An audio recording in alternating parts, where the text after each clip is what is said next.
नमस्कार विद्यार्थियों, हम संधि के विषय में पढ़ रहे हैं। तो देखिए, यहाँ हम यण संधि पढ़ेंगे। यण संधि का जो सूत्र होता है वह होता है इको यणचि। यहाँ समझने वाली बात यह है, यह सूत्र कहता है कि इक के स्थान पर यण हो जाता है। इको यण अचि, इक के स्थान पर यण हो जाता है अच परे होने पर। यह इस सूत्र का अर्थ है। तो देखिए, इसे हम आपके अनुसार बहुत आसान तरीके से समझते हैं।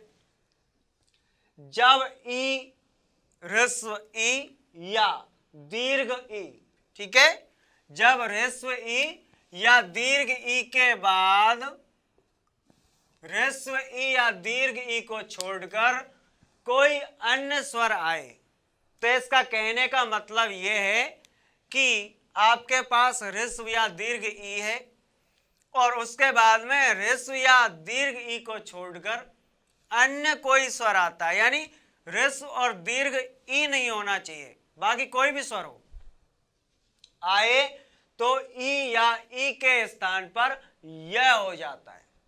ई या ई के स्थान पर क्या हो जाएगा? यह हो जाएगा। और जब उ या उ के बाद ह्रस्व उ या दीर्घ उ के अतिरिक्त अन्य स्वर हो तो ह्रस्व या दीर्घ उ के स्थान पर क्या हो जाता है? वह हो जाता है।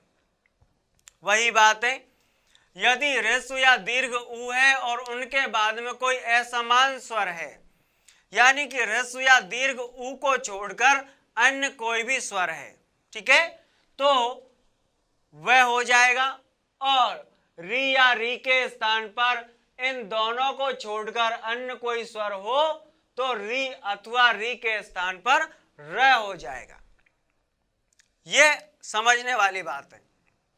अब देखिए, यहां हम ये जो एक शॉर्ट फॉर्मूला है इसके द्वारा और आसानी से समझ सकते हैं। देखिए, यदि आपके पास ह्रस्व या दीर्घ ई है, ठीक है, या आप दोनों रूप लिख सकते हो, ह्रस्व या दीर्घ ई, इधर ह्रस्व या दीर्घ उ, ठीक है, और यहां ह्रस्व या दीर्घ री। इनमें से कोई भी है, आपके पास ह्रस्व या दीर्घ ई है, ठीक है, और ह्रस्व या दीर्घ ई के बाद में कोई असमान स्वर है। असमान स्वर से मतलब है ह्रस्व या दीर्घ ई के बाद में ह्रस्व या दीर्घ ई नहीं होना चाहिए, बाकी कुछ भी हो, बाकी कोई भी स्वर हो सकता है। तो ह्रस्व दीर्घ ई धन असमान स्वर, यानी ह्रस्व और दीर्घ ई को छोड़कर अन्य कोई स्वर। तो ये जो ह्रस्व और दीर्घ ई है ये यह में बदल जाएगी। ये हमारे पास ह्रस्व और दीर्घ ई जो है ये किस में बदल जाएगी? ये असमान स्वर हो जाएगा, तो बदलेगी किस में? यह में। बोलो, आप क्लियर है? ठीक इसी प्रकार से हमारे पास ह्रस्व और दीर्घ उ है और इनके बाद में इधर ये कोई अन्य स्वर आ जाता है, ठीक है, असमान स्वर आ जाता है, तो ये उ और उ बदल जाएगा वह में। और ठीक इसी प्रकार से री है, ठीक है, और री ह्रस्व या दीर्घ री है और इन दोनों के बाद में क्या होता है? असमान स्वर होता है। तो री के बाद में असमान स्वर होने पर वो किस में बदल जाएगा? र में बदल जाएगा। ये ध्यान देने वाली बात है। तो अब आप समझ गए होंगे कि ह्रस्व या दीर्घ ई के बाद असमान स्वर आता है तो वह यह में बदल जाएगा, ठीक है, ह्रस्व या दीर्घ ई जो है किस में बदल जाएगी? यह में बदल जाएगी। ह्रस्व या दीर्घ ई के बाद कोई असमान स्वर आता है तो ह्रस्व या दीर्घ ई जो है वो यह में बदल जाएगी। और ह्रस्व या दीर्घ उ के बाद कोई असमान स्वर आता है तो ह्रस्व या दीर्घ उ जो है वो वह में बदल जाएगा।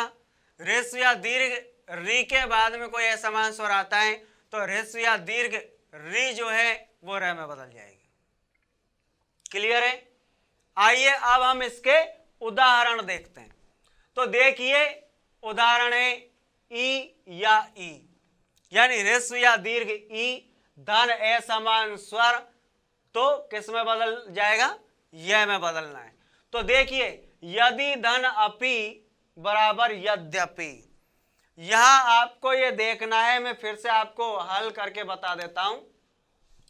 हमारे पास एग्जाम्पल है यदि धन अपि, देखिए यह का यह, ठीक है, यदि, तो ये कहता है दीर्घ ह्रस्व या दीर्घ ई, तो यहां से हम इसको ऊपर निकाल लेते हैं, ये हमारे पास आ गई ह्रस्व ई, दे बच जाएगा कैसा? आधा, क्योंकि इसमें से हमने स्वर को निकाल दिया, तो ये जो व्यंजन है आधा बच जाएगा, हलंत युक्त हो जाएगा ई। और ई के बाद में ये स्वर असमान स्वर है, ई के बाद में कैसा स्वर है? असमान स्वर है। तो हमारा सूत्र कहता है ह्रस्व ई और दीर्घ ई के बाद असमान स्वर आता है, तो ह्रस्व या दीर्घ ई जो है वो यह में बदल जाएगी। तो असमान स्वर आ गया, असमान स्वर आ गया, इसलिए ये जो ई है किस में बदल जाएगी? यह में बदल जाएगी। तो ई को किस में बदल देंगे? यह में बदल देंगे, तो ये क्या हो जाएगा? यद्य। क्या हो गया? यद्य। ठीक है, अब बात करते हैं ए की, तो ए जुड़ जाएगा इसमें, तो यद्य का यद्य रह जाएगा, और पी का पी। क्या हो गया? यद्यपि हो गया। क्या हो गया? यद्यपि हो गया। यदि धन अपि बराबर क्या हो गया? यद्यपि हो गया। इसी प्रकार से इति धन आ है, इत्या है, इति धन आ है का क्या हो जाएगा? इत्याह हो जाएगा। तो ये भी आपको ध्यान देना है, इसे भी समझने के लिए आप यहां पे देख सकते हैं। देखिए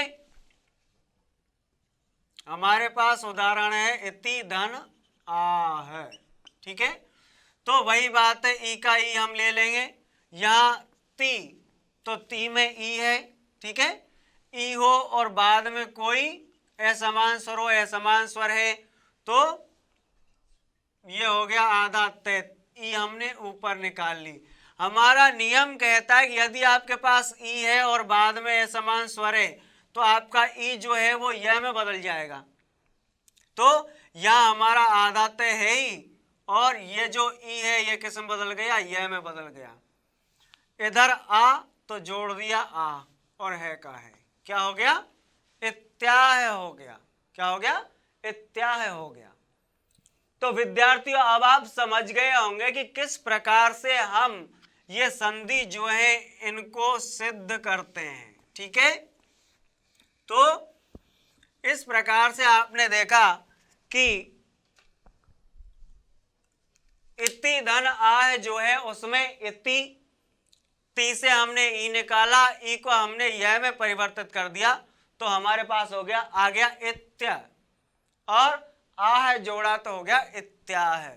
ठीक इसी प्रकार से प्रतिधन एकम, तो क्या हो जाएगा? प्रत्येकम हो जाएगा। क्या हो जाएगा? प्रत्येकम। प्रति जो है, प्रति से हमने ई निकाल दिया, तो हमारे पास प्र है और आधा तय बच जाएगा, ठीक है, और ई को हम बदल देंगे यह में, तो हो जाएगा प्रत्यय। क्या हो जाएगा? प्रत्यय। और एकम जब इसमें जोड़ेंगे तो ये हो जाएगा प्रत्येकम। क्या हो जाएगा? प्रत्येकम। इसी प्रकार से नदी धन उदकम, नद्योदकम, नदी जो है, नदी का हम ई निकालेंगे तो हमारे पास न आधा द बच जाएगा, ई जो है यह में परिवर्तित होगा तो नद्य हो जाएगा, और उद्गम जोड़ेंगे तो नद्योदकम हो जाएगा। आशा करता हूं समझ गए होंगे आप लोग। अगला जो हमारा एग्जाम्पल है ये देखिए, शिशुधन ऐक्यम, शिशुधन ऐक्यम। तो इसमें क्या होगा? देखिए ये जो ऊ है वो व में परिवर्तित होता है। ऊ किस में परिवर्तित होता है? व में परिवर्तित होता है। शिशु, तो यहां ये ऊ है, ऊ को हम ऊपर निकाल देंगे, हमारे पास बच जाएगा शिश। क्या बच जाएगा?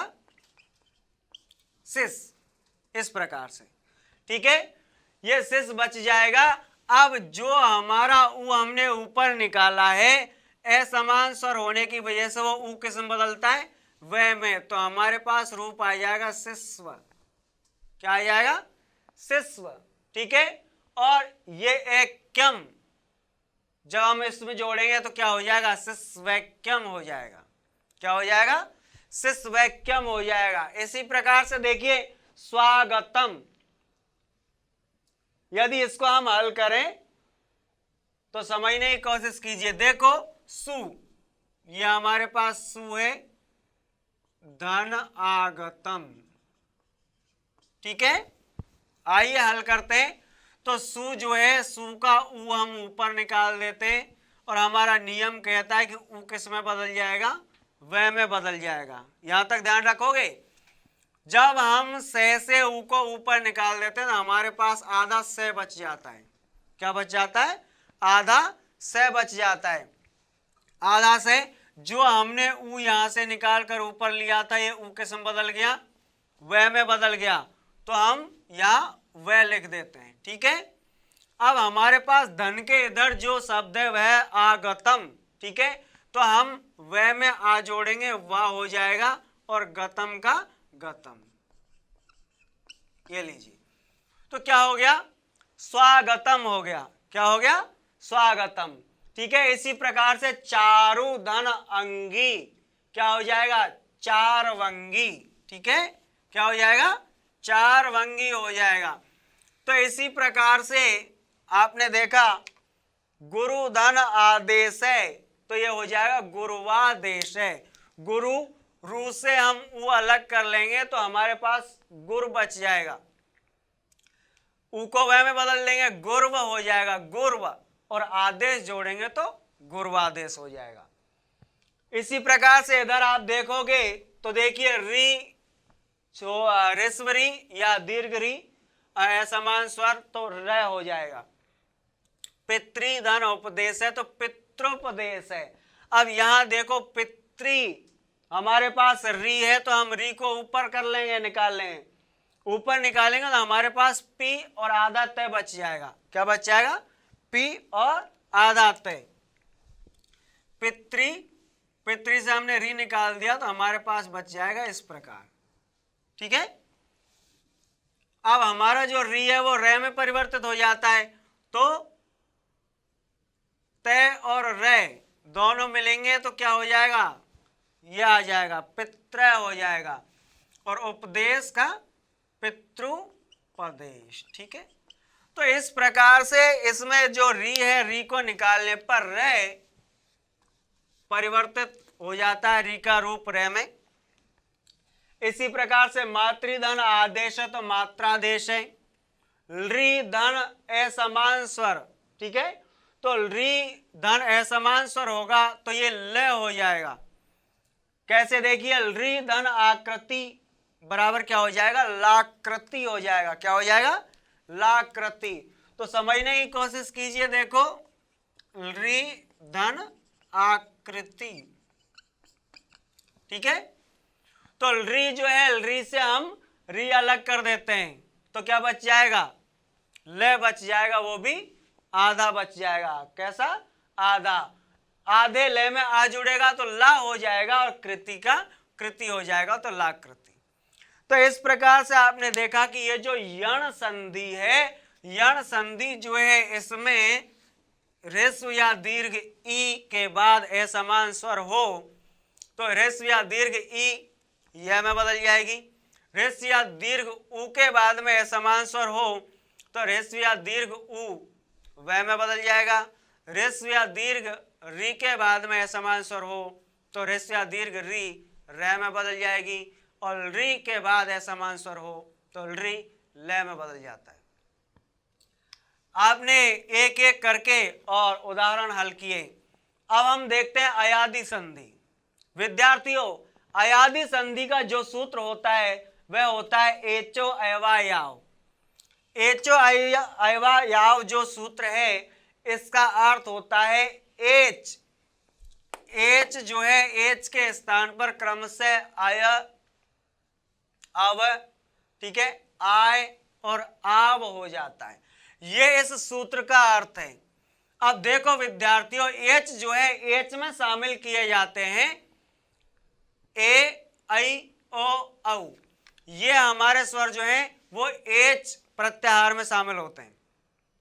तो एच प्रत्याहार में जो शामिल होने वाले वर्ण हैं वो क्रम से अय, ठीक है, अब, आय और आव में बदल जाते हैं। यह हमारा सूत्र कहता है, ठीक है। तो हमारे सूत्र के अनुसार यदि मैं आपको हिंदी में समझाऊं तो देखिए, यदि ए, ऐ, ओ, औ के बाद जब कोई स्वर आता है, कोई भी स्वर हो, तब ए के स्थान पर हो जाएगा आय, ए के स्थान पर क्या हो जाएगा आय, ओ के स्थान पर हो जाएगा अव, ओ के स्थान पर क्या होगा अव, ए के स्थान पर होगा आय, ए के स्थान पर आय तथा ओ के स्थान पर आव हो जाता है। ये आपको ध्यान देना है, ठीक है। तो कोई भी स्वर हो सकता है, तो ए का होगा आय, ठीक है, आई का होगा आय, ओ का होगा आव और औ का होगा आव। ये चार चीज आपको ध्यान रखनी है, ये चार चीज आपको ध्यान रखनी है। तो अयादि संधि जो है आप जीवन में कभी नहीं भूल पाओगे। ए के स्थान पर यदि ए है और ए के बाद में कोई भी स्वर है तो ए के स्थान पर आय हो जाएगा, ऐ के स्थान पर आय हो जाएगा, ओ के स्थान पर अव और औ के स्थान पर आव हो जाएगा। ये हमें उदाहरण द्वारा समझना है। तो आइए हम समझने की कोशिश करेंगे किस प्रकार से संधि होती है। देखिए, चे धन अनम, तो यहां आप देखिए चे धन अनम जो है इसका हो जाता है चयनम। और ये चयनम किस प्रकार से हुआ ये समझना जरूरी है। मैं आपको बता चुका हूं, चे जो है चे जो है उससे ए को अलग कर देते हैं। चे है, चे से हमने ए को माना कि ऊपर निकाल दिया, तो हमारे पास क्या बच जाएगा आधा चे बच जाएगा। क्या बच जाएगा आधा चे बच जाएगा, धन, ये बच जाएगा अनम, ठीक है।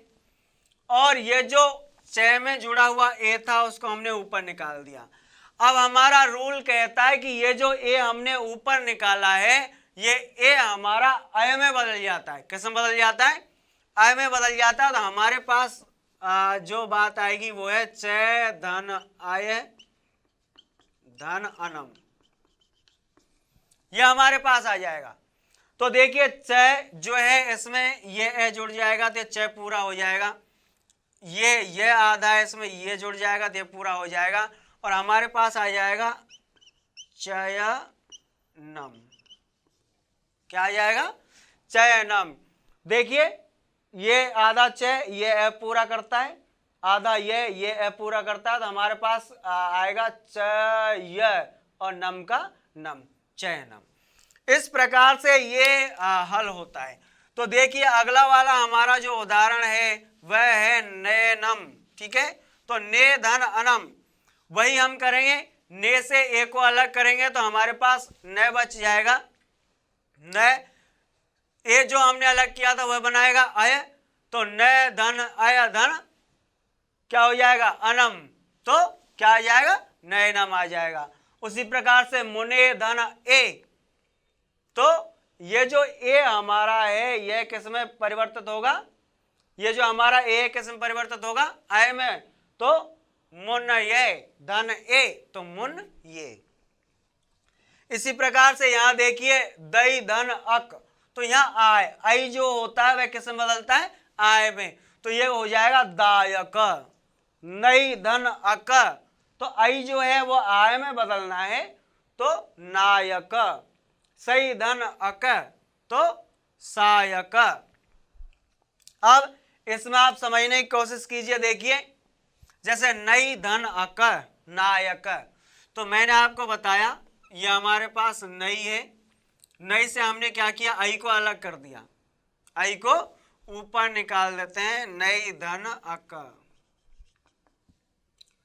तो देखो नई से हमने आई को अलग कर दिया, ऊपर निकाल दिया, ये निकाल दिया, और हमारा रूल कहता है ये जो आई जो है ये बदल जाती है आय में। किस में बदल जाती है? आय में। तो अब हमारे पास नए आधा बच गया, आधा नए धन आय धन अक, ये चीज हमारे पास आ जाती है। अब ये जो आधा नए है इसमें जोड़ेंगे आ, तो ये हो जाएगा ना। क्या हो जाएगा? ना। ये जो आधा ये है, ठीक है, आधा ये, इसमें ये जोड़ेंगे तो ये पूरा ये हो जाएगा ना य, और क और विसर्ग, तो क्या रूप आ जाएगा? नायक आ जाएगा। क्या आ जाएगा? नायक आ जाएगा।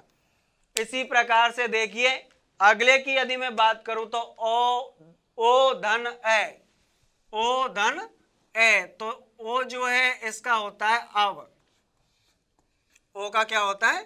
अव हो जाता है।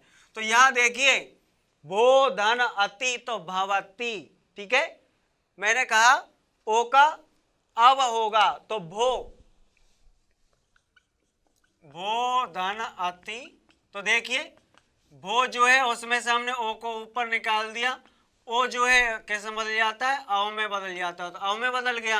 अब हमारे पास भय जो बचेगा वो स्वर रहित हो जाएगा, तो स्वर रहित भय होगा वो हलंत युक्त भय हो जाएगा, आधा भय, ठीक है, धन अव धन अति, ये रूप हमारे सामने आ जाता है।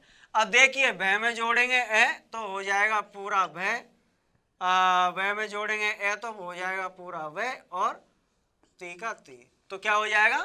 भवती रूप हो जाएगा। इसी प्रकार से आगे आप देखोगे तो औ धन ए, ठीक है, औ जो है, औ यदि कहीं पर है और उसके बाद में कोई स्वर है तो औ जो है उस वो बदल जाता है आओ में। किसमें बदल जाता है?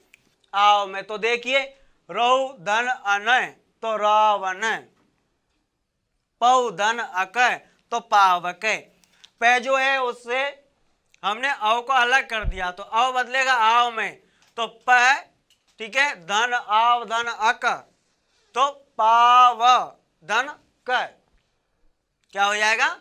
पावक हो जाएगा, ठीक है। इस प्रकार से ये आपकी अयादि संधि है। तो देखिए अभी आपने पढ़ी यण संधि, यण संधि में एक रूल काम करता है जिसमें आपको वही चार चीजें याद रखनी है। उनमें है ई के बाद असमान स्वर होता है तो ये, उ के बाद असमान स्वर होगा तो वह, री के बाद असमान स्वर होगा तो रे, और री के बाद असमान स्वर होगा तो ले। इसी तरह अयादि संधि सूत्र होता है एचो अयवायाव, एच के स्थान पर क्रमशः अय अव आय और आव हो जाता है। तो इसमें भी आपको वही चार चीज ध्यान रखनी है। ए का हो जाएगा अय, आई का हो जाएगा आय, ओ का हो जाएगा अव, और अव का हो जाएगा आय, ठीक है। आइए अब हम आगे कुछ और संधि पढ़ते हैं। अभी तक आपने स्वर संधि और उसके भेद के विषय में पढ़ा। देखिए स्वर संधि पढ़ने के बाद हमारा अगला संधि का भेद है वह है व्यंजन संधि। व्यंजन संधि की परिभाषा है, व्यंजन संधि वहां होती है जहां किसी शब्द के अंतिम व्यंजन के साथ अन्य शब्द के प्रथम व्यंजन वर्ण का मेल होता है। देखिए यदि आसान भाषा में समझने की कोशिश करें तो संधि जो होती है, संधि में दो वर्णों का मेल होता है।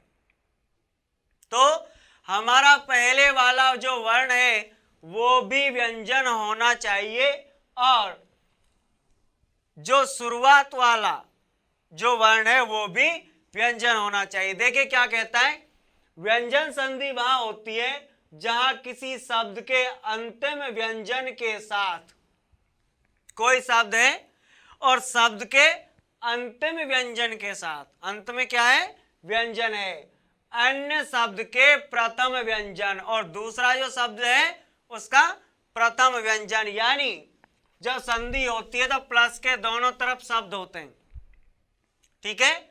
तो प्लस के इधर वाला शब्द है उसका अंतिम व्यंजन, कौन सा? अंतिम व्यंजन होगा, और प्लस के इधर वाला उसका प्रथम होगा। क्या होगा? प्रथम व्यंजन होगा।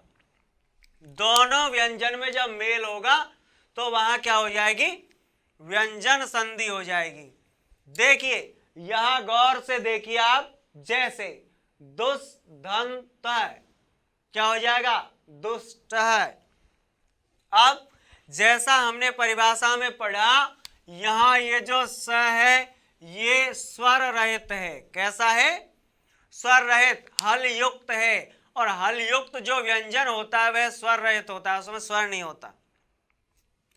यदि इसमें हम स्वर जोड़ देंगे तो ये कंप्लीट हो जाएगा, बिना इसका जो हलंत है वो हलंत हट जाएगा और स्वर युक्त हो जाएगा। लेकिन अब ये स्वर रहित है, हल युक्त है, इसलिए ये व्यंजन है। ठीक है, और इस व्यंजन में जुड़ा ये व्यंजन और दोनों ने मिलकर के बनाया ट, तो हमारा रूप हो गया दुष्ट। क्या हो गया? दुष्ट। ठीक है, इसी ढंग से सद जन धन जने, सद यहां भी देख लीजिए ये हल युक्त है, मतलब है स्वर रहित है। तो हम पहले बता चुके हैं कि यहां भी व्यंजन और इधर भी व्यंजन, तो यहाँ अंतिम व्यंजन और यहाँ पहला व्यंजन, ये दोनों आपस में जुड़ेंगे, व्यंजन संधि होगी। तो यहाँ सद, इसमें ये व्यंजन है और जन दोनों जुड़े। यहाँ द जो है उसका रूप परिवर्तित जय में हो गया, ये जय पहले से हमारे पास मौजूद है और ये हो गया सज्जन है। तो आपने देखा किस प्रकार से व्यंजन संधि जो है उसमें वर्णों का मेल होता है। व्यंजन संधि के भेद, व्यंजन संधि के 5 भेद होते हैं जो आप यहां पढ़ रहे हैं, जिनमें देखिए ये 5 भेद हैं। कौन कौन से? च्युत्व, जसत्व, ष्टुत्व, अनुस्वार और अनुनासिक। ठीक है, तो ये 5 भेद जो हैं इनमें आप पढ़ोगे, जैसे ये च्युत्व संधि है, जसत्व संधि है, ष्टुत्व संधि है। तो इनमें क्या होता है, इनके भी रूल्स होते हैं, नियम है, जो आप अगली कक्षाओं में पढ़ोगे। ये जैसे स कौमा, छ जने के बाद स कौमा तथ दधन हो, तो स कौमा छ जने का स कौमा तथ दधन हो जाता है। तो इस टाइप से कुछ नियम है, उनको आप पढ़ के और ये हल करोगे, वो आप अगली कक्षा में पढ़ोगे। अब बात करते हैं विसर्ग संधि की। विसर्ग संधि तब होती है जब किसी पद के अंत में विसर्ग हो।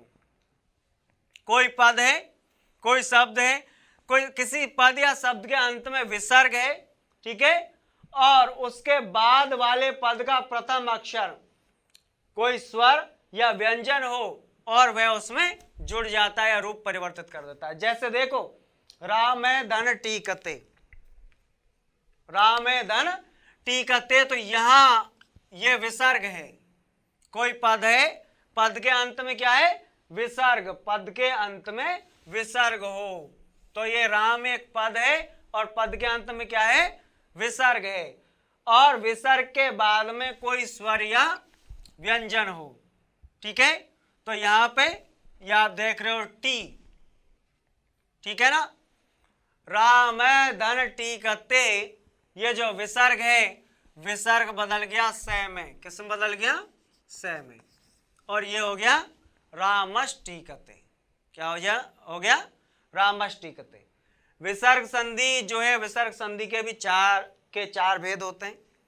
4 भेदों में सत्व, ठीक है, उत्व, विसर्ग लोप और रुत्व संधि, इस प्रकार से इसके 4 भेद होंगे। और ये जो आपने व्यंजन और विसर्ग संधि इनकी परिभाषा पढ़ी, बहुत छोटे से रूप में इनका परिचय लिया। विस्तृत जानकारी जो व्यंजन संधि और विसर्ग संधि है, इनकी विस्तृत जानकारी आप आगे की कक्षाओं में पढ़ोगे। ठीक है, आइए अब आगे देखते हैं।